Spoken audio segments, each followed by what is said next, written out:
Marcella says, how to land a job in this competitive market. I send out a lot of resumes and go to many job interviews and nothing, please help. So there's really two parts of the process there that are important to me. So as a career coach, I'm looking at your effectiveness in each part of it. And so you all need to know that your job search is like a funnel. So if I have any salespeople on the line here, you know about the sales funnel.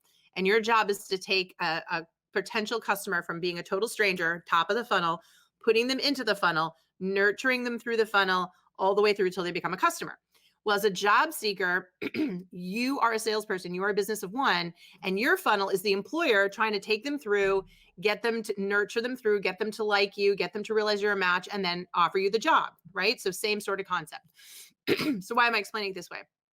If we know that the classic sales funnel is the same funnel that a job seeker uses, then I, as a career coach and my team, we can look at each phase of the funnel because you need a certain set of skill sets in each of those phases, and we can look and understand what's going wrong. So I hear two different phases of the funnel here, Marcella, that you need to think about. The first one was I'm sending out a lot of resumes, and my guess is you're probably not hearing a lot back. You know, you're sending out 100 resumes, maybe you're hearing from 3. That would absolutely be the industry average right now. If you're just sending out resumes, folks, you're essentially not looking for work because the applicant tracking systems, which should be called the applicant tossing systems, are removing you 97% of the time. Because we've created this automated system, we've made applying to jobs online so easy. Everybody does it. A lot of whom are not a fit for the job, but many who are. So it's much more competitive. So, Marcella, you're essentially fishing.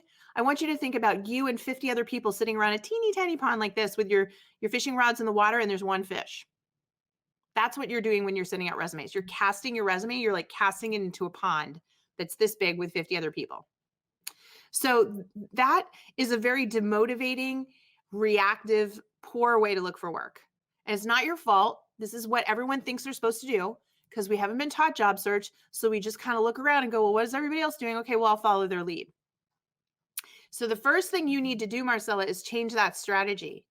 You need to get very intentional. Again, taking sales principles, which is exactly what we teach at Work It Daily. We've built an entire job search plan, videos, step by step of what to do. And you'll hear us talk about you being a business of one and building a marketing strategy for your business of one. And this is about identifying who is your ideal customer. Because you don't want to work for everyone, and you don't want to just keep blindly applying to companies and being rejected.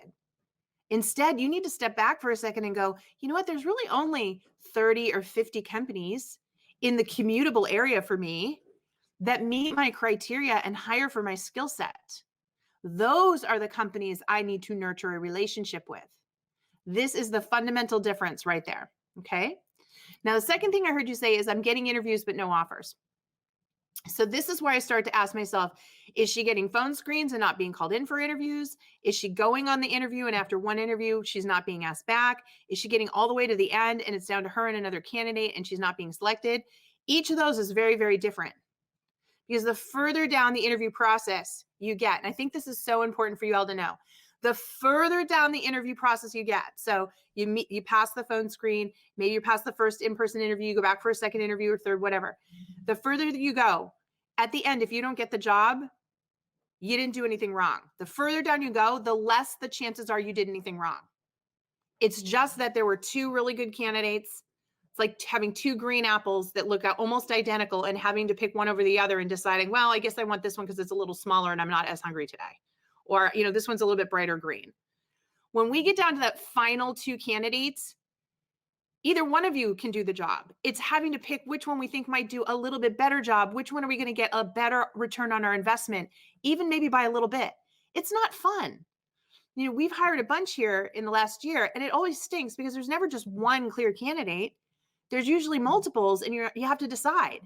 So when you get way down in the interview process, don't beat yourself up, folks. Cheer because you didn't do anything wrong.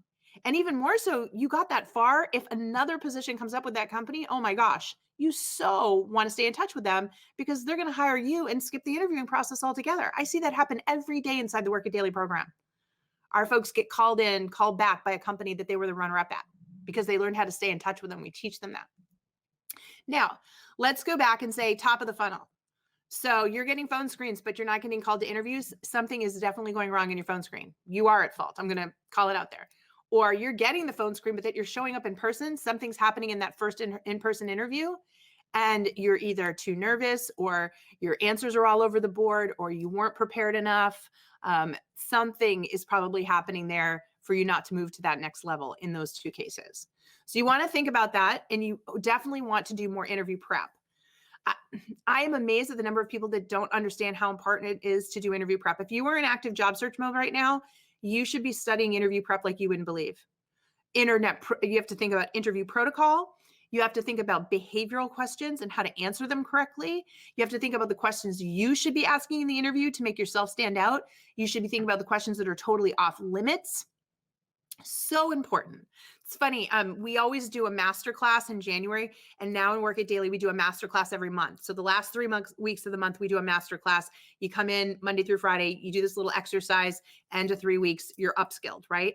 And we're doing interview prep right now. And this week, the head of coaching at Work It Daily and myself, we're talking about the questions that you do and don't ask. And it's amazing. People are always shocked. They're like, gosh, I didn't know I shouldn't ask that question. So, it's really, really important that you do this kind of homework. And I can't believe how many people are winging it. They're getting an interview and winging it. So, Marcella, there's probably some places within your process that need improvement. I've broken it down into two particular areas for you today. And remember, don't be hard on yourself. We weren't taught this in school. It's not out there. And for some weird reason, and I don't know why, but we have it in our heads that we're supposed to know how to do this career thing ourselves. Like there's something wrong with us if we get help with our career. That is just ridiculous. We use doctors, lawyers, dentists, accountants, personal trainers. Anytime in our life we want to get better at something, we go hire professionals. But for some reason, our career, where we spend a third of our lives and how we make our income and basically how it defines us as a person and whether or not we're happy, we think we're supposed to do on our own. And if we ask for help, there's something wrong with us. That's just ludicrous. So my suggestion, Marcella, is that you are ready for some help.